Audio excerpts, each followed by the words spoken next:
ग्वालियर कुटुंब न्यायालय में अजब गजब मामला सामने आया। पति पत्नी को तलाक देकर ट्रांसजेंडर बनेगा। ग्वालियर कुटुंब न्यायालय में अजब गजब मामला सामने आया। पत्नी को तलाक देकर पति ट्रांसजेंडर बनेगा। ट्रांसजेंडर बनने के लिए पत्नी और बेटे से वह रिश्ता तक तोड़ रहा है। पत्नी से तलाक लेकर ट्रांसजेंडर पति समलैंगिक बनेगा।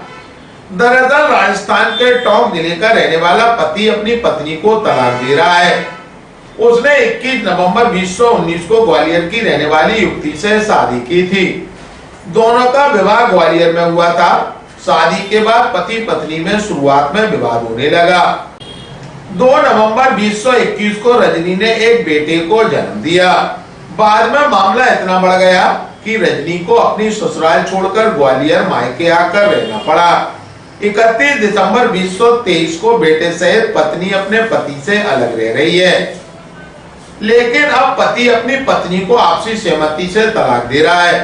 दोनों के बीच एक सहमति पत्र भी रजिस्टर्ड कराया गया, जिसमें पति ने अपनी पत्नी और बच्चे को 3 लाख रुपए देने के साथ ही शादी के समय दिया गया सामान जेवरात और लौटाने का निर्णय किया। आपसी सहमति पर तलाक के लिए कुटुंब न्यायालय में केस फाइल किया गया। सबसे हैरानी वाली बात है कि पति अपनी पत्नी से तलाक इसलिए ले रहा है क्योंकि वह समलैंगिक बनना चाहता है और जल्द तलाक के बाद मेडिकल ट्रीटमेंट लेते हुए महिला ट्रांसजेंडर बनेगा।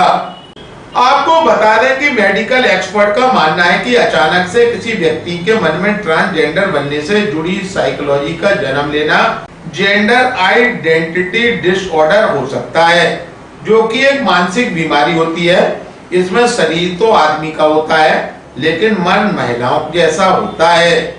ग्वालियर भी तक को जानकारी देते हुए शासकीय अधिवक्ता धर्मेंद्र शर्मा ने कहा, एक नवयुवक था जिसकी विवाह लगभग 6 वर्ष पूर्व हुआ था और उनके संसर्ग से एक पुत्र भी है जो वर्तमान में लगभग 3-3.5 वर्ष का है। और युवक लगातार ट्रांसजेंडर अपना लिंग बदलना चाहता है और जिसके चिकित्सीय पद्धति थे और इसके लिए घर वालों ने काफ़ी समझाया कि भाई पत्नी और बच्चे की जिम्मेदारी भी है और बीच में इस तरीके छोड़ना मुनासिब नहीं है, लेकिन वो में जिद पर अड़ा हुआ है और उसने पत्नी को सहमति से आज न्यायालय में तलाक के लिए आवेदन प्रस्तुत किया है, जिसमें कि जो एल्यूमिनी भी फिक्स कर दी गई है और जिसको भुगतान पत्नी को करेगा वो और उनका दान दहेज भी वापस कर देगा। अब न्यायालय उसे फैसला करके तलाक कर ले। जेंडर चेंज उसका व्यक्तिगत मामला है। तलाक होने के बाद वो फिर अपने स्वतंत्र हो जाएगा, फिर वो जेंडर चेंज करा सकता है।